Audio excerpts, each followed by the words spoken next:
In this podcast, we'll be hearing from 25-year-old Paul Robinson, self-confessed free spirit, hellraiser, and aspiring amateur surfer. Paul has spent the last 2 years in the Spanish city of Santander. He spends his morning catching waves, his afternoons teaching English, and his nights living the dream, or the nightmare, depending on which story you want to believe. In this podcast, Paul talks candidly and comically about his move from Ireland to Spain, his adventures on the waves, and walking the grueling El Camino trail stretching from southern France to western Spain. Paul's story is one of a man who loves to surf, loves to laugh, and loves to live life by the seat of his pants. And no one can tell it just like him. So without further ado, over to you, Paul. Hello, my name is Paul Robinson. I'm 25 years of age from County Westmeath. I finished college in Galway in 2012, after which I decided to move to Spain to teach English. I finished university in April, May, and in the middle of July I get an email from the Ministry of Education in Spain offering me a job teaching English as a conversation assistant in northern Spain. It was a position I'd applied for about 4 or 5 months beforehand. So I accepted it and decided to move to Spain for a year and see how things went. I decided to bring down the van that I bought to get me to and from work that summer. Originally I was going to sell it and just get a Ryanair flight down. But then I figured, why not bring the van? So I loaded it up with surfboard, my guitar, all my luggage, my clothes, a few books, and drove it to Rosslare. I got it onto a ferry in Rosslare, and I got off the ferry in northern France, and I spent a month driving down through France before arriving in Santander in northern Spain. I basically spent a month sleeping in the back of the van. Now you can imagine a Renault Kangoo, it's not a big van. There's probably room enough in the back of it for like a lawnmower and a couple of shovels and a yard brush maybe. And I had all of my belongings and myself sleeping in the back of it every night for 3.5 weeks. I didn't even have a mattress. All I had was a blanket doubled over under me. And there's a ridged plastic surface in the back of my van that dug into my back every night. So needless to say, after 3.5 weeks, I was worn out. But I arrived down to Spain and I started a new job as an English teacher. I suppose one of the main reasons I came to Spain was for surfing, because on the northern coast of Spain here, the surf generally fairly good. It's really consistent and there's loads of variety. There's plenty of beach breaks around where I live. I'm fortunate enough to live right on the beach myself, so it's ideal. And I have my van with me as well, so I can drive around a little bit, visiting the beaches near Santander, the city where I am. Originally, I started surfing about 5 years ago in Australia when I was there for a year working, just before I started college in Galway.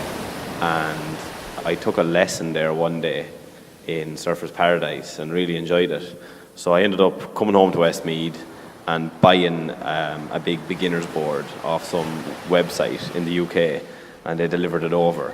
I think I bought my wetsuit in Lidl. But that was kind of the start of my love affair with surfing. I hadn't a clue. Like I say, I'm from Westmeath, so nobody surfs. I had no friends who surfed. I'd never even looked at surfing videos. Surfing had never been part of my life. But I decided that I was going to try it out. So I spent 2 or 3 years in Ireland going as often as I could, which wasn't very often. It was like once every month or two. But always with the idea in the back of my head to really commit to it as soon as I finished college and as soon as I could live somewhere near a coastline. So what I decided to do was, one year I went to northern Spain on holidays, fell in love with the place and decided I'd come back there and live at some stage. And it all came together when they offered me a spot in northern Spain to teach English once I finished my degree. So I figured, brilliant, I'm going to go there and I'm going to actually learn how to surf properly, become a surfer. So that was it. Like I said, I packed up my van and drove down. And when I arrived, I was probably the worst surfer in northern Spain. That's no exaggeration. I was really, really, really bad. I didn't have a clue. I didn't even know how to look after my board. But essentially, I came here to surf, and that's what I've been doing. I kind of came here to live that lifestyle, and it's been working out. Like, for example, last week we went to an island called La Graziosa, just off the north coast of Lanzarote. So we went, it was 5 of us went, we packed up all our boards into one big massive board bag and paid for one board on a Ryanair flight, fit the 5 of them on, and flew to Lanzarote. We arrived there, got a taxi to the north coast of the island, and then got a ferry over to this little tiny island called La Graciosa. All there was one tiny village with about 200 people. I think there was 3 volcanoes on the island, and that was it, desert and rock and waves. So we went out surfing the first day, and an hour into the session, I ended up making absolute bits of my board. I ripped out one of the fins and the fin box and put a big hole into it, which would basically render the board unsurfable and also unfixable. And we had no spare boards, and we were on an island that had no surf shops, that had no surf schools. It had a supermarket, was about as developed as the village got.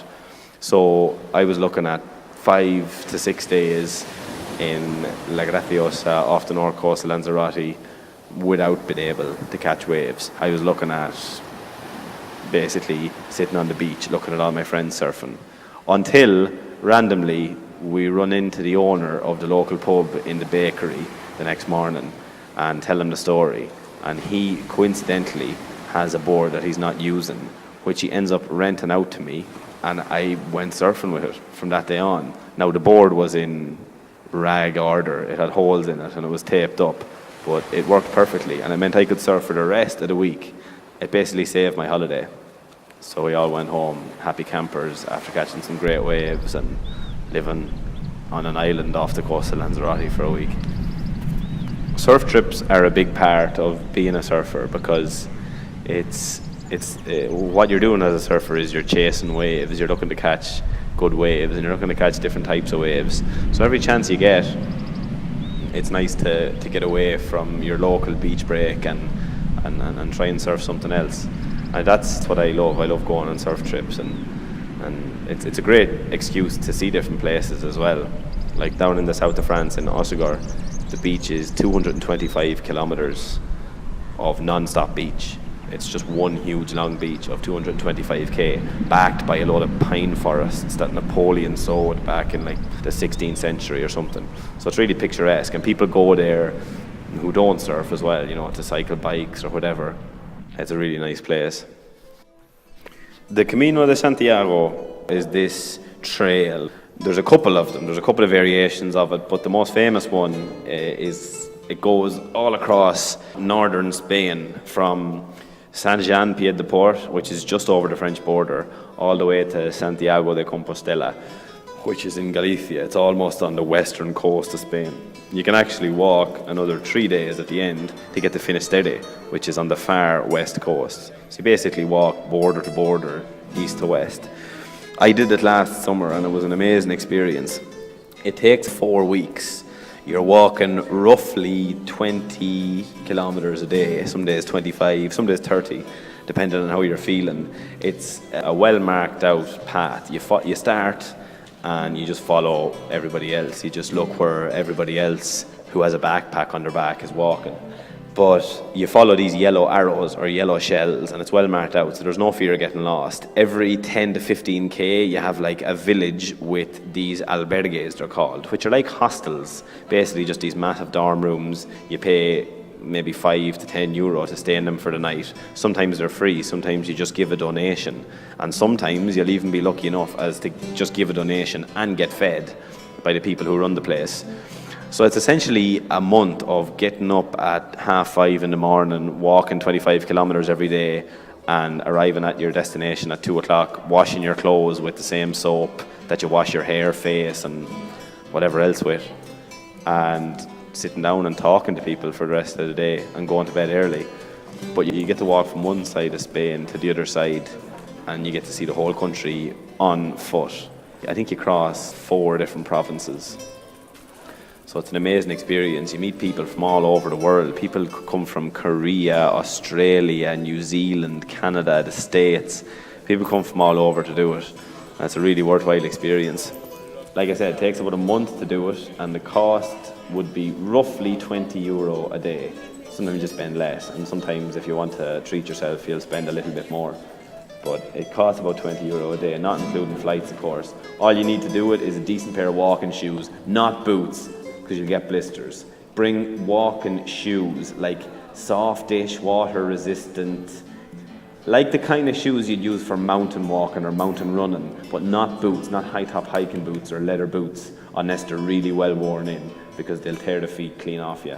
All you need after that is a backpack with 2 pairs of shorts, 2 t-shirts, toothbrush, a bit of sunscreen. You need the bare minimum to bring with you.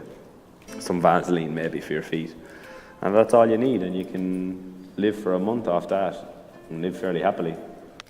To hear more adventures of a wave chaser, follow Paul on paultries.blogspot.com.es. Thank you for listening.